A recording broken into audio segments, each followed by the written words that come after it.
Uh, Sometimes I don't argue based on founded fact. Leswi ni swi vula hi ku na mavulavulelo mo tala masiku lama mo loko munhu a humelerile vuton'wini va ku u na nyoka, va ku u na talento. Xana hi swi kuma kwini? Ku ngo va maehleketelelo ma hina na hi ku loko vo hi swi prove ku nyoka ya munhu loyi hi nge i na yona yi tshama kwini, hi nga ya yi komba na? A ntiyisweni hi nge yi kombi. Ko va mavondzo, ko va mahleketelelo ma xiyimo xa le hansi xa ku munhu loko a tirha hi ku tikarhata u na nyoka. Mina hi ku twisisa ka mina, nyoka yi nga va yi ri kona, kambe nyoka leyi munhu a nga va ku na vun'winyi bya yona i mihleketo ya yena. Hi mihleketo ya wena u nga convert-a any idea leyi sukaka enhlokweni ya wena yi hundzuka mali.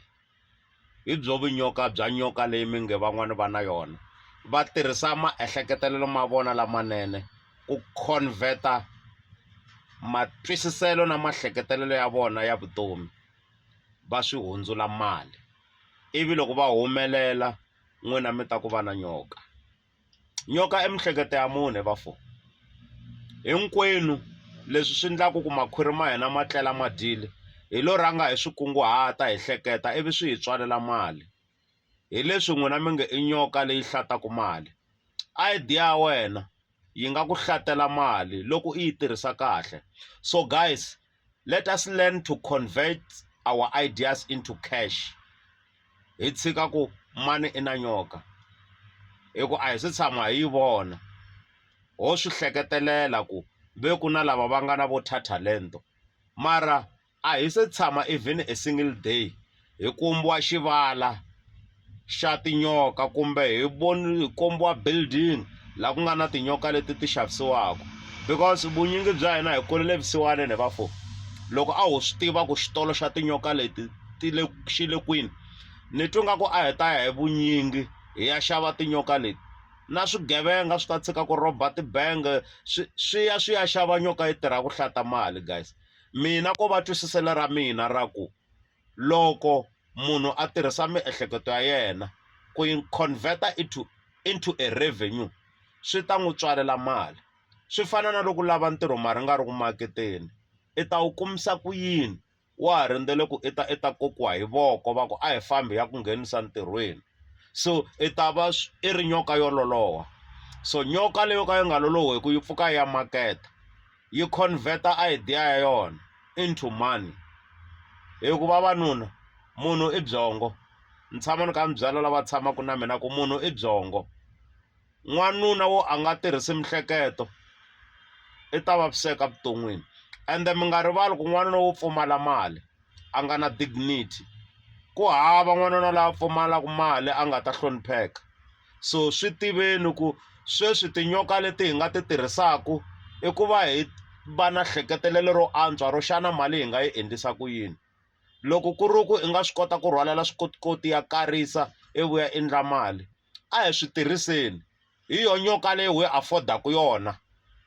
Ku na lava afford-aku tinyoka leti va ti afford-aku, mara loko hi nge se swi vona ku tinyoka leti va ti afford-aku ti kona kumbe ko va swi anakanyiwa, hi ti dlayisela yini hi ku anakanya swilo leswi ho ka hi nga ri ku sure ku swi kona. Se a hi swi twisiseni ku nyoka ya munhu ka nkarhi wa sweswi i mihleketo. Mina ni nga swi prove sweswo ku mihleketo ya munhu hi yo nyoka. N'we mi ni kanetaku mi nge nyoka ya munhu hi leyi a yi xavaku yi hlata mali, still mi nga ni prove mi ku yi le kwini, mi hi nyika location, hi huma trip, hi nga hakela trip hi ya vona nyoka leyo hlata mali. Na loyi a nge i na yona guys, loko ku ri ku wa volunteer ku a hi komba nyoka ya yena na the way yi hlatisaka swona mali, hambi o hi hakerisa 1,000 ku hi ta vona nyoka ya yena ku yi hlatisa ku yini mali, hi nga ta. Mara a ntiyisweni guys, ko va xitori xa hava xo fana na lexi va ngete ku na mhani wun'wana hamba jikajika ha ri vatsongo swikolweni, a ku i tshama ya matilweni a vuya a ku ye Mariya. Hi hakerile ti-R5 hi ya n'wi vona, mara swilo leswi a swi vulavula hambi sweswi mina a ni ri ntsongo a swi nga hlangani. So guys, ni le ku mi byeleni mina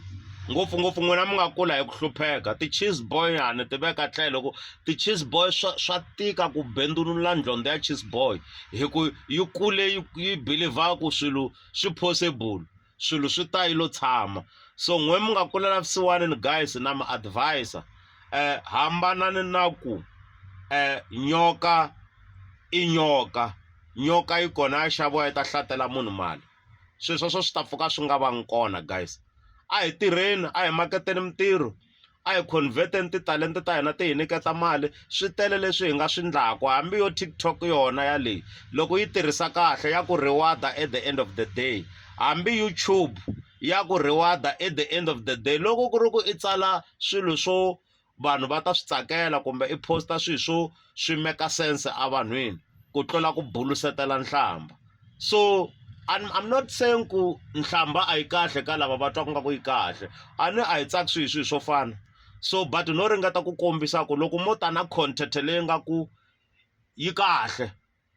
ni twi nga ku mi ta tikuma ti 100k and the 100k yi famba na reward n'wana madala i swilo leswi mi fanele ku swi tiva i tinyoka tin'wani mi dyondzisaka tona ti nga tumbela yi kona nyoka ya ka TikTok leyi nga ku hlatelaku mali nyoka ya ka TikTok ku tlhela ku va na nyoka ya ka YouTube ya swi kota ku ku hlatela mali nyoka ya ka YouTube i ku nga tirhi helo i tirha ku posta mara swi hi ku leswi swi postaku na swi na ntikelo na swa yingiseleka evanhwini na ma swi vona ku tinyoka leti ti tele a hi tirhiseni tinyoka leti ku nga tinyoka leti ti humaka emiehleketweni ya hina because munhu loko o za a vaviseka miehleketweni swa karhata vavanuna hi tshika leswa swo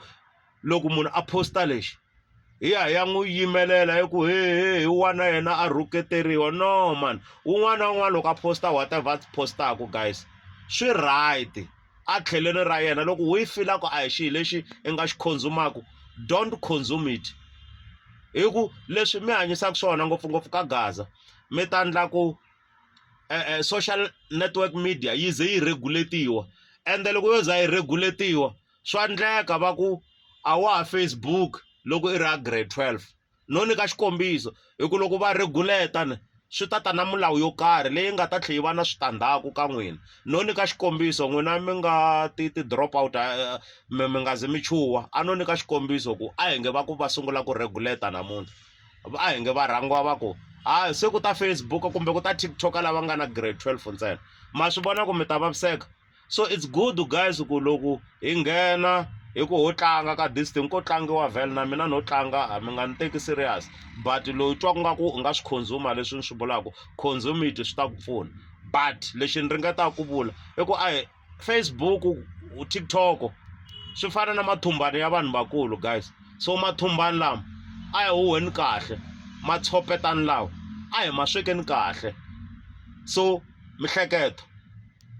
hi yo nyoka ya munhu leyi xikwembu xi nga n'wi tswala xi n'wi nyika yona ku nyoka ya munhu hi leyi because i nge tsandzeki hi ku ndla mali hi mfo mara loko i lava ku gangisa cherry a swi ku tekeli na 5 minutes ku swi endla come on a hi cinceni sweswiwani leswi i gangisaka swona ticherry ni kombela na mali idea ya mali yi tisa sweswo loko ri ku i gangisa ticherry ta 5 today ni kombela na idea ya mali namuntlha i tirhisa tindlela ta 5 i nga ti tirhisa ku khoma tikin rero i converta idea leyo into cash i ta vuya i ni khoma hi voko danki